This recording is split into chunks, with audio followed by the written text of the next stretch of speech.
America Israel মদতপুষ্ট সাম্প্রদায়িক দাঙ্গা, সহিংসতা ও সন্ত্রাসী কর্মকাণ্ডের তীব্র নিন্দা জানিয়ে সোমবার ইরান জুড়ে বিশাল গণমিছিল ও সমাবেশ অনুষ্ঠিত হয়েছে। রাজধানী তেহরান সহ দেশের বিভিন্ন প্রদেশের রাজপথে নেমে সর্বস্তরের ইরানি নাগরিকরা ইসলামী প্রজাতন্ত্রের প্রতি তাদের অটল সমর্থন পুনর্ব্যক্ত করেন। স্থানীয় সময় দুপুর ২টায় তেহরানে মূল কর্মসূচি শুরু হলেও অনেক প্রদেশে সকাল থেকে সাধারণ মানুষ মিছিলে যোগ দেন। দেশের ঐক্য ও সংহতি বিনষ্ট করতে শত্রুপক্ষ যে ষড়যন্ত্র শুরু করেছে, এই বিশাল জনসমাগম তারই দাঁত ভাঙা জবাব বলে অভিহিত করেছেন দেশটির উচ্চপদস্থ কর্মকর্তারা।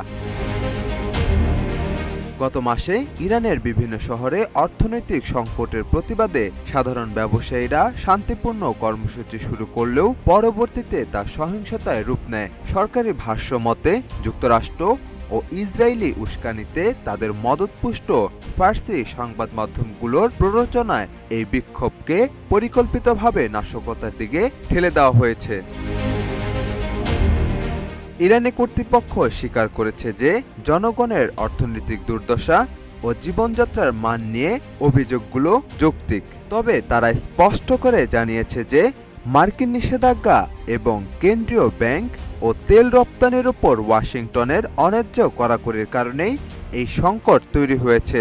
শত্রুপক্ষ এই দুর্দশাকে পুঁজি করে ভাড়াটে সন্ত্রাসী ও বিচ্ছিন্নতাবাদীদের মাধ্যমে দেশে বিশৃঙ্খলা সৃষ্টির চেষ্টা চালাচ্ছে। এদিকে মার্কিন প্রেসিডেন্ট ডোনাল্ড ট্রাম্প সম্প্রতি দাঙ্গাকারীদের প্রতি প্রকাশ্য সমর্থন জানিয়ে ইরানকে হুমকি দিয়েছেন। একই সঙ্গে সাবেক মার্কিন পররাষ্ট্রমন্ত্রী মাইক পম্পেওর বক্তব্যে মোসাদের সংশ্লিষ্টতা ও বিচ্ছিন্নতাবাদী ষড়যন্ত্রের ইঙ্গিত পাওয়া গেছে। উদ্ভূত পরিস্থিতিতে ইসলামী বিপ্লবী নেতা আয়াতুল্লাহ আলী খামেনি গত শুক্রবার এক ভাষণে সাফ জানিয়ে দিয়েছেন, যে কোনো অবস্থাতেই দাঙ্গাকারীদের সামনে ইরান নতি স্বীকার করবে না। প্রেসিডেন্ট মাসুদ পেজেশকিয়ানও জাতির উদ্দেশ্যে দেয়া এক সাক্ষাৎকারে বলেছেন যে শান্তিপূর্ণ প্রতিবাদ আর দাঙ্গা এক জিনিস নয়। তিনি বলেন, সাধারণ নাগরিক হত্যা কোনোভাবেই গ্রহণযোগ্য নয় এবং যুক্তরাষ্ট্র ও ইসরায়েল সরাসরি এসব নাশকতাকারীদের প্রশিক্ষণ ও সহযোগিতা দিচ্ছে।